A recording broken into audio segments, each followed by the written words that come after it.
React, functional components. React converts XML into JavaScript objects. This means that XML can be converted into classes and functions, because in JavaScript, functions are also objects. So we see here an example of JSX with the element example. It is a self-closing tag. Notice the tagging sign at the end and no other tags with it.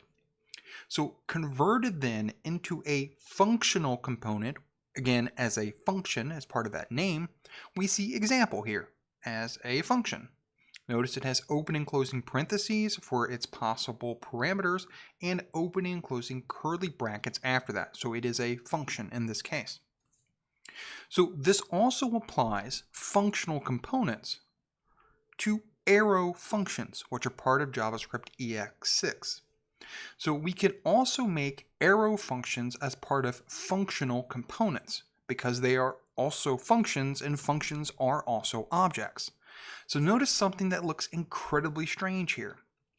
We have a variable whose value is an arrow function. Within the arrow function, it is returning, because it is a function, and what is it returning? Oh, it is returning JSX, and within this file would be exporting default app. So whatever app is, it would be defaulted out. This is important to note because the conversion of JSX, the XML, into JavaScript happens based on what the file exports. So remember, it converts from XML into JavaScript, that is, into objects.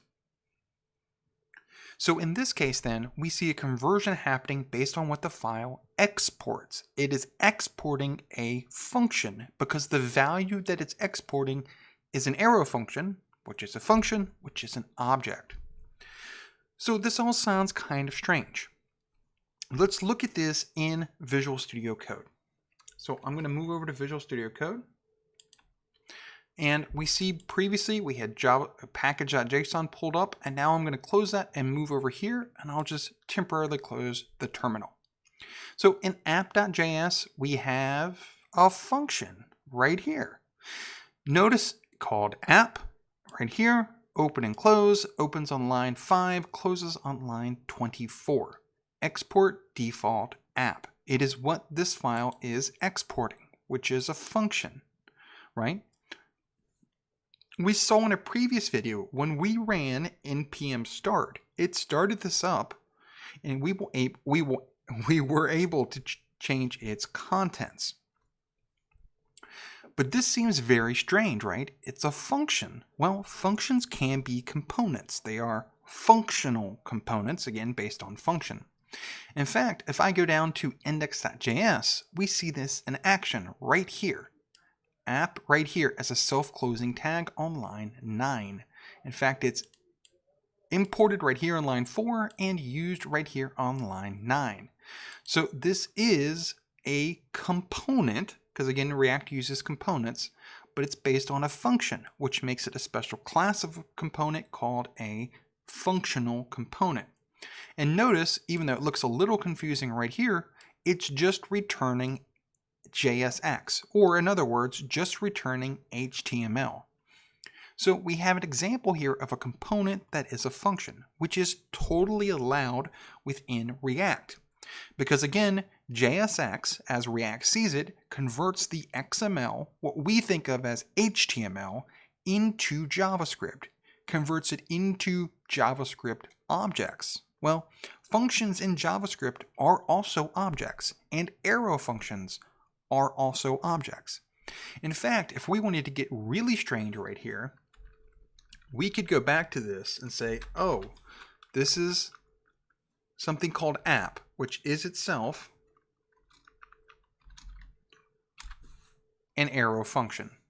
So we could say, oh, this is a constant called app, which is equal to the value of an arrow function, all of this right here, and then we could export it back out. And in fact, that is totally allowed. And I can save the file right here. And I pressed Control S to do that. So again, functional components, components made of functions, are totally allowed. And in fact, notice the default code it showed us when we set up this basic React project based on create-react-app, it is using a function. It is a functional component. So again, let's review here. React cares about components. Again, components are an abstract way to think about sections of a website. One of two possible ways to approach components within React are, in this video, functional components, and in another video we'll talk about class components. But in this video we see here functions as components, or put another way, we see elements, JSX, being converted into objects, functions, right? And so JavaScript, and especially React, as it converts the XML into JavaScript, is totally fine with that, because functions are objects, and arrow functions are functions which are objects. So long way to get around to the fact that we could totally write code like this. It looks very strange, but it's actually totally allowed. Again, because it is an arrow function and is a function and therefore is an object. And in fact, if I press Control Z, and we go back to it just being a function, I could press Control S and save it, and this is also okay because functional components are totally fine. So this has been an introduction to functional components. Again, look at it returning JSX, which we think of as HTML, but is in fact XML. And it is returning it, and the thing is exporting as a function, although technically an object, and so it is totally okay. Because it's being used over here, and notice it's being converted from its element form into its object form, again, because a function is an object, and used over here as a functional component. One of two types of components or classes of components we're going to talk about in coming videos. So again, this video introduces functional components. In the next video, we'll talk about class components, which is another type of component we can have.